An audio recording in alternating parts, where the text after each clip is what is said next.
हठात माड़ी आसिला ड्याम्रु पानी भासीगले 3 युवक 2 युवक उद्धार जड़े मृत। घटनाटी घटी मालकानगिरी जिला बालीमेला स्थित सरलुकुंडा ड्याम रे एमभी 36 गाँवर 3 जन पिला गाधोइबा आसीथिले।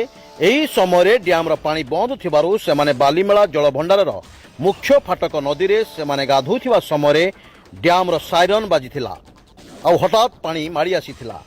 साइरन को सेमाने शुणी कौन होइछ बोली भाबी मझिरे रही जाइथिले। एही समय हठात ड्याम पानी माड़ी आसी सेही 3 जन सांगों को पानी रे भसाई नेउथिबार देखि स्थानीय ग्रामर महिला माने 2 जन युवक को उद्धार करथिले। आउ जणे युवक पानी रे भासी जाई नदी मझिरे थिबा पत्थर तळे चापी होई रही जाइथिला। ड्याम कर्तृपक्षंकर तत्परता जोगु संगे संगे ड्याम पानी बंद करी युवकों को पत्थर तळु उद्धार करा जाइथिला। हेले सेतेबेलकु तांकर मृत्यु होई सारिथिला। यार किछि समय परे कोरुकोंडा दमकल केन्द्र गाड़ी आसी ए विषय छानभिन करुछि। मालकानगिरी देवेंद्र कंवर का रिपोर्ट, स्वतंत्र ओडिशा लाइव।